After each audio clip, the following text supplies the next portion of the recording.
Most people know that Macedonia in the early 1900s was arguably the most diverse region in the entirety of the European continent. Being the home of Greeks, Bulgarians, Serbs, Armenians, Turks and Albanians, this region was a crossroad for all ethnicities in the Balkan Peninsula. What is less known, however, is that in the center of it all, in the city of Thessaloniki, the largest one in Macedonia, none of the aforementioned ethnic groups held a majority. Instead, surprisingly, the Jews were the dominant ethnic group. Originally from Spain, they were exiled after the Reconquista had concluded to the Ottoman Empire, with many of them choosing to settle in Thessaloniki. These settlements over time grew so much that the Jews ended up becoming the majority in the city and its surrounding region. Unlike with literally every other European state at the time, the Ottomans were rather tolerant of ethnic and religious minorities, as long as they paid the jizya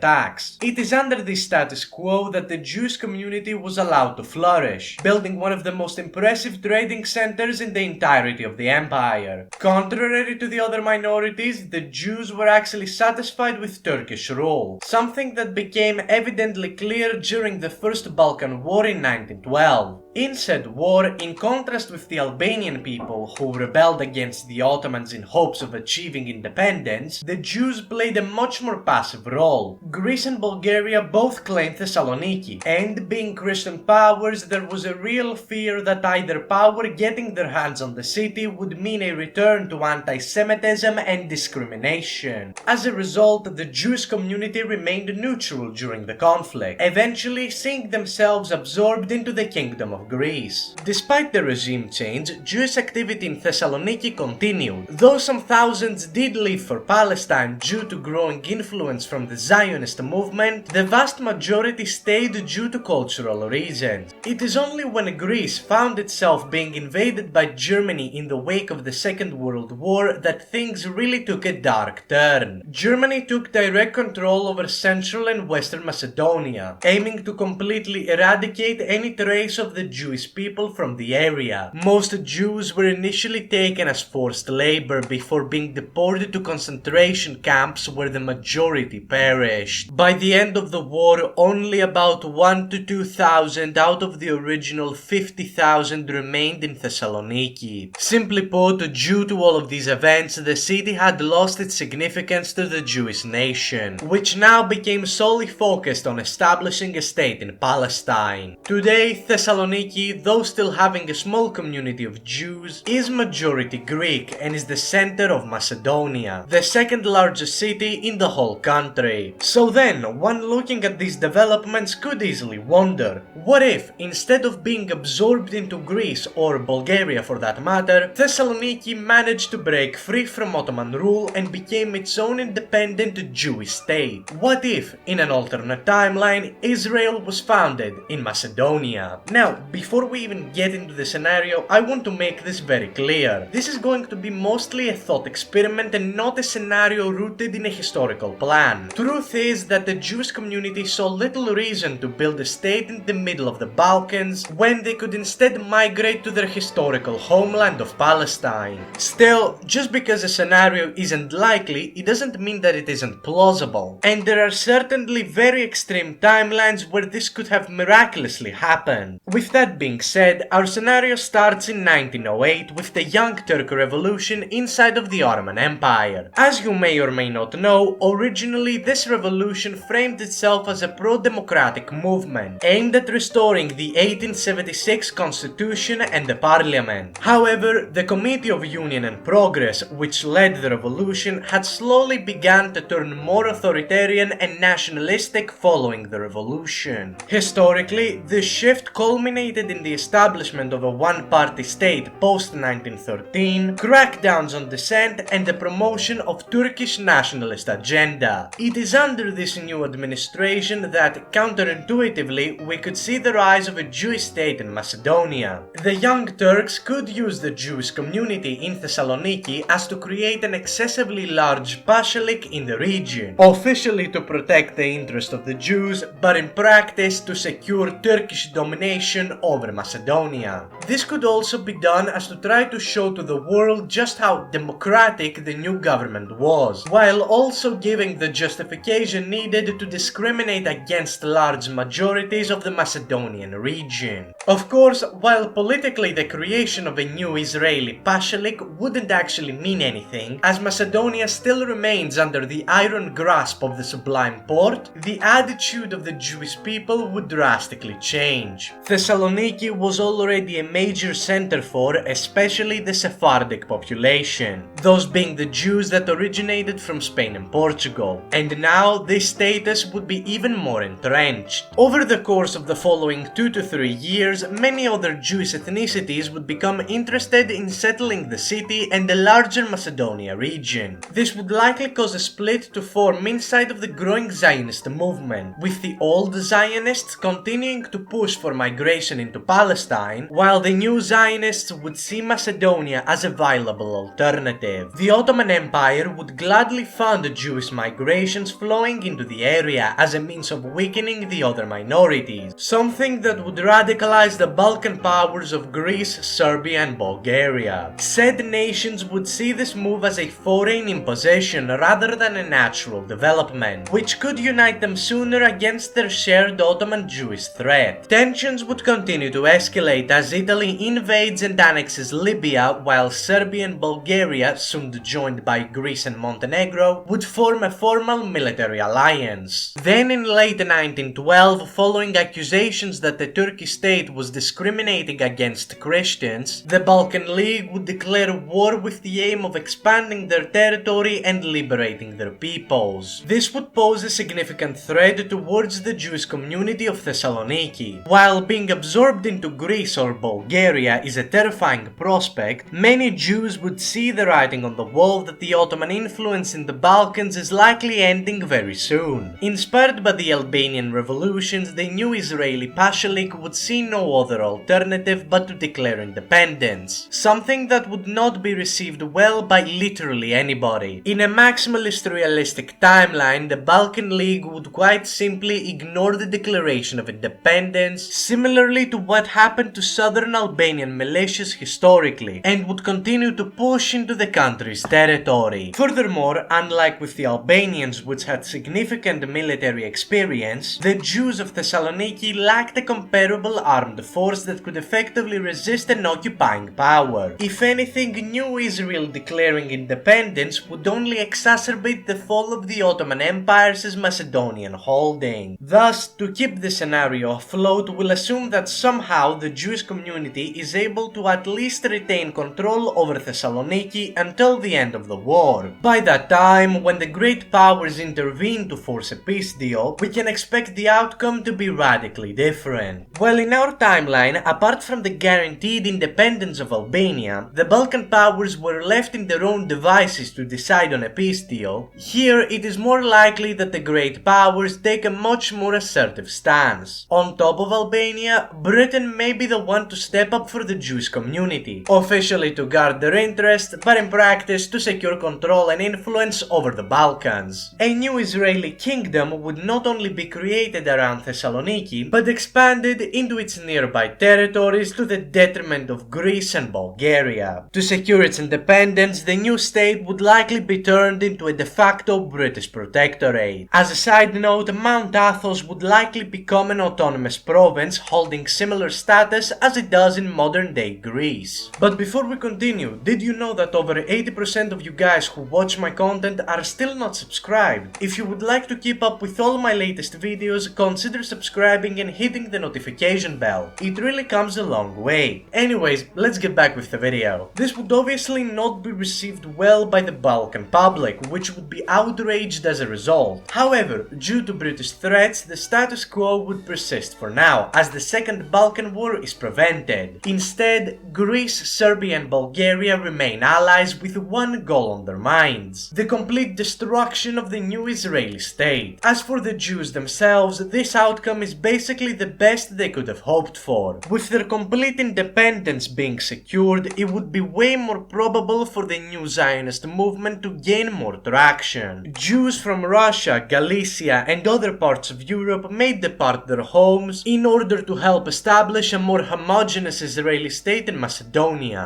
The state itself would be a very interesting mix culturally. Initially, the Sephardic population would be dominant, with Ladino, a Judeo-Spanish dialect, being best suited to become the country's official language. Despite that, the other minorities of Greeks, Bulgarians, and to a lesser extent Serbs would still exist in the region, something that could become an administrative nightmare. Though some people may choose to integrate into the Jewish culture, by far most would resist, at least in the short term. Furthermore, depending on how swift migration to the new state would be, the Ashkenazi Jews, those being the ones originating from Russia, Germany or Galicia, could soon come to outnumber the Sephardic ones. However, most of these are really long-term issues. For now, the Israeli kingdom would need to secure itself a monarch that can effectively manage the state. After careful consideration, I believe Baron Edmund de Rothschild would make the most plausible candidate for this position. The Rothschild family had quite an international status, as they were one of the richest Jewish houses in the entirety of Europe, especially considering the fact that Britain and maybe Austro-Hungary are effectively sponsoring the state. The installment of a Western monarch seems quite possible. Of course, to the local Sephardic population, he could also be seen as an outsider and may become disliked, since the Rothschild were an Ashkenazi family after all. Still, other alternatives would leave the state quite isolated, and alienating the British is probably not something that the Israelis would be willing to do. But while all of this is going on in Macedonia, in Bosnia, Franz Ferdinand would be shot and killed by a Serbian nationalist, something that would result in Austria declaring war on Serbia just a month later, with unconditional German backing. Thus, World War I would start, a war that I personally do not think would be all too impacted by the previous developments in the Balkans. Because of that, I would like to focus on New Israel's position in the war and the general impacts of its independence to the area. Whether the Israeli kingdom would initially join the war seems rather unlikely. Despite being close to Britain, the country would not possess any sort of military strength, and frankly, nobody would be willing to fight in this war in the first place. For the first year of the war, this would remain the status quo, until Bulgaria, still deeply desiring Serbian Macedonia, would join the Central Powers. This would result in Serbian forces being forced to flee via Albania to Corfu, where they'd need to be redirected back to the Macedonian front. In this critical stage, the Entente would finally step in and force New Israel to join the war as to allow the Serbian army to pass through. Bulgaria would see this as a welcome development, as the doors to Thessaloniki would finally become open. The resulting fight would be brutal, but Israel would hold out as the front soon turns into a stalemate. Going a bit south, Greece would also be contemplating which side to join. In our timeline, the country found itself in a national schism between King Constantine, who favored the Central Powers, and the Prime Minister Eleftherios Venizelos, who favored the Entente. Across the war, Greece remained neutral until 1917,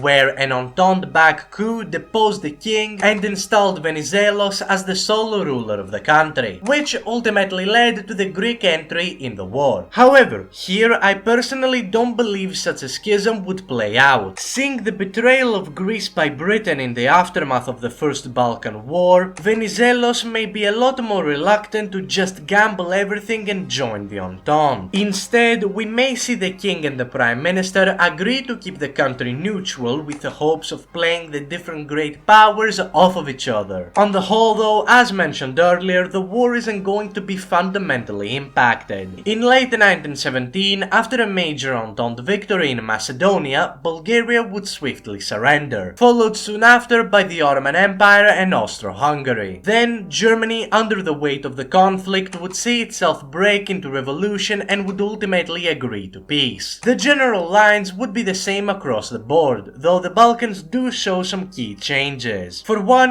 New Israel as an Entente member would slightly expand into Bulgaria, though considerably less than Greece did in our own timeline, resulting in a larger Bulgarian state overall. Meanwhile, across the sea, without Greece taking part in the partition of the Ottomans, the Turks would certainly achieve a swift and decisive victory victory against the already exhausted and demoralized Entente powers. At the same time though, due to the absence of the Treaty of Lausanne, no population exchange would take place between Greeks and Turks, meaning that Turkey would be left with a substantial minority population in the coasts of Asia Minor. Under the leadership of Kemal, similarly to what happened to the Armenians and the Assyrians, the Greeks would face discrimination and suppression, though not to the extent of outright being erased from the region. For most Greeks, Kemalist rule would simply be seen as a continuation of the Ottoman occupation, as the Megali idea would remain very much prevalent into the 1920s and 30s. Regardless, the main star of this scenario, New Israel, has arguably benefited the most out of the results of the Great War. For most, the conflict had only proved that Britain is willing and capable to come to the aid of the Jewish people in times of need. Post-war, migration would skyrocket, as the population of Jews in Macedonia could rise from approximately 300,000 to an insane 800,000. This would also result in a comfortable majority in the state, much to the dismay of the other minorities, which would eventually be forced to assimilate or to emigrate to the neighboring countries. The country would also see major economic growth, not just because of Jewish merchants doing their usual business, but also due to assistance from Britain and France. Industrialization could also be kickstarted, further exacerbating said development. Tourism could also become a major sector of the economy, as Thessaloniki especially would be a place many foreigners would want to visit. Overall, the state would become wealthier than its competitors of Greece and Bulgaria, but would obviously still very much lag behind Western Europe. Now, all of the stuff that were outlined until now would take about a decade or two to fully manifest, and in the meanwhile, to the west, Italy would have fallen into a fascist dictatorship under Mussolini. Similarly,